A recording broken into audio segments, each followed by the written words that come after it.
Exodus 9. Then the Lord said to Moses, "Go to Pharaoh and say to him, 'This is what the Lord, the God of the Hebrews, says, Let my people go, so that they may worship me.'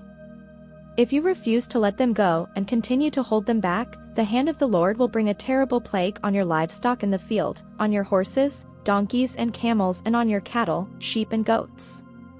But the Lord will make a distinction between the livestock of Israel and that of Egypt, so that no animal belonging to the Israelites will die." The Lord set a time and said, "Tomorrow the Lord will do this in the land." And the next day the Lord did it. All the livestock of the Egyptians died, but not one animal belonging to the Israelites died. Pharaoh investigated and found that not even one of the animals of the Israelites had died.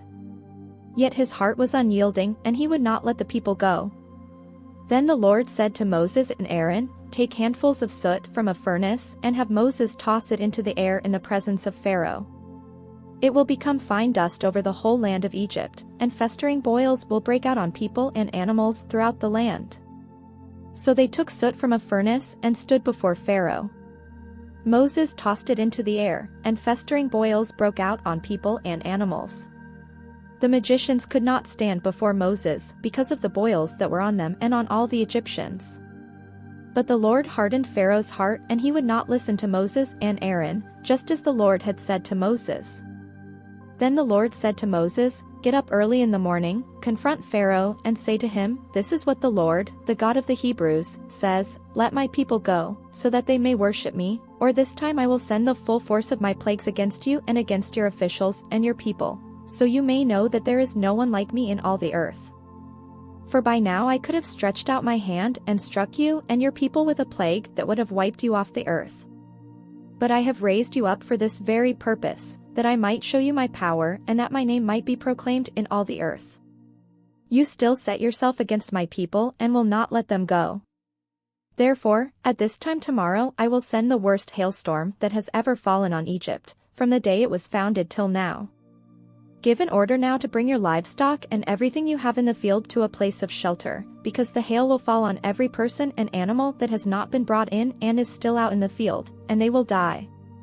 Those officials of Pharaoh who feared the word of the Lord hurried to bring their slaves and their livestock inside. But those who ignored the word of the Lord left their slaves and livestock in the field.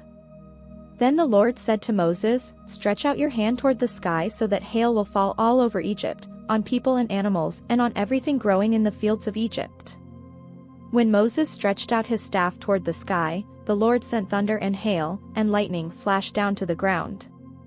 So the Lord rained hail on the land of Egypt, hail fell and lightning flashed back and forth.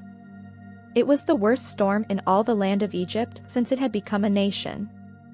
Throughout Egypt hail struck everything in the fields, both people and animals. It beat down everything growing in the fields and stripped every tree. The only place it did not hail was the land of Goshen, where the Israelites were. Then Pharaoh summoned Moses and Aaron. "This time I have sinned," he said to them. "The Lord is in the right, and I and my people are in the wrong. Pray to the Lord, for we have had enough thunder and hail. I will let you go, you don't have to stay any longer." Moses replied, "When I have gone out of the city, I will spread out my hands in prayer to the Lord. The thunder will stop and there will be no more hail, so you may know that the earth is the Lord's. But I know that you and your officials still do not fear the Lord God." The flax and barley were destroyed, since the barley had headed and the flax was in bloom. The wheat and spelt, however, were not destroyed, because they ripen later.